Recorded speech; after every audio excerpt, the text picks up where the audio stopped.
Hey, today we're going to be talking about 5 reasons we appreciate, or rather devote ourselves to the god Usopp. And if you like One Piece and want to talk about it and hang out with us, please hit that subscribe button. I really am humbled by the 37 people that have already decided to subscribe to us. I know it's free for you, but it really means the world to me. And with that, we're going to kick it off. Number 5, his relationship with Sogeking. Sogeking to me is like the Green Ranger for all you old Power Rangers fans. Worry about yourself, old man. No! He didn't really show up all the time, but when he did, the shit got real. The simple fact that Usopp can befriend a powerhouse like Sogeking is not really surprising since he is a literal god. Let me know if you're like me in the chat and want to see a Sogeking spin-off series.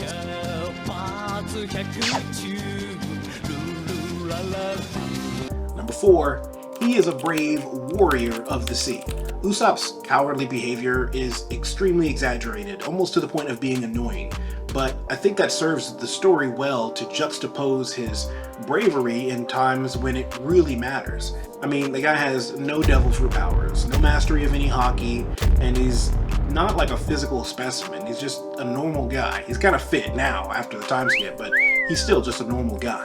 And the fact that he can stand up to some of the threats that we've seen him stand up to is sometimes very foolish, like when he drove a tank into Big Mom. Like, normal people wouldn't do that. It takes a lot of balls to do that. So Usopp is pretty brave. I think that while his goal is to be a brave warrior of the sea at the end, he's just going to come to terms with the fact that he's already been through so many things through this whole journey, and he's just going to be that guy. And he may still be cowardly. I mean, you cannot be brave without having fear, and Usopp definitely embodies that in one character. Number 3, his resourcefulness. Like I said, Usopp has no powers, no hockey mastery, and he's just a normal guy, but he's basically like the pirate Batman. He's got gadgets, and he's like a genius level intellect for setting the battlefield to make sure that he is always in a favorable position. Take his fight with Luffy, for instance. He was pelting him with those rotten eggs, and then he was hitting him with the Tabasco and Pepper Star, and had the whole area scattered with caltrops to kind of restrict his movements. And all while that's going on, he had a little breath dial in the corner spewing out that gas, which Luffy could not smell because he was covered in rotten eggs. Like, I know it seems childish, it's almost like Home Alone type antics, but it really is genius and very creative. Oda uses Usopp as a vessel to display creativity. He fights crazy opponents in very clever ways. And later, against Perona, he uses, let's say, questionable methods.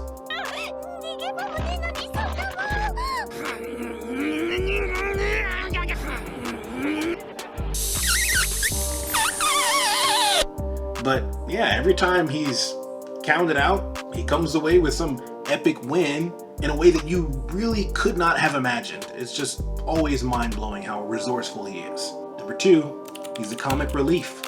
Usopp is by far the funniest character in the story. Between him, Luffy, Chopper, and their antics on the ship, there's like never a dull moment. I always just love them being kids, because at the end of the day, they are just kids. Just having a good time, putting chopsticks in their nose, making stupid motions, having little snowball fights whenever they just have the best time. And just like how the cartoony atmosphere of the show or of the manga helps you digest some of the dark themes and tragic events that happen, Usopp kind of brings everything back to a fun, happy-go-lucky atmosphere after they get through some terrible ordeal. I mean, Luffy does that too, and I think that Chopper as well, because of course they're kids. But I mean, I feel like that's really Usopp's role, is just to bring us back down to a fun time, then off to the next adventure. Number 1, the perspective. Usopp is the everyman. He's the closest we have to a normal person. He's basically like looking through our eyes. If we were going into a floating haunted island with a giant castle and a giant zombie on it, we would not be chill. We would not be gung-ho about going on there. Zoro, stone-faced warrior, not afraid of anything. Sanji just seems to be kind of aloof and girl crazy and all about service with a smile and just the way he is. Robin is pretty fucking cold too. She don't give a shit. But Usopp is always with a real expression. Oh, I suddenly got the case of I can't go on that spooky island fever or whatever. Like, you wouldn't want to be doing half of the shit that this crew is doing. It looks cool when we're watching it through the TV, but Usopp is us in that world. If you stuck around this long, you must really love Usopp. Let us know if there's something down there that I missed that you love about Usopp, and subscribe and like this video. Let everybody else know that you like the video, and hopefully we can grow together. I'll see y'all next time.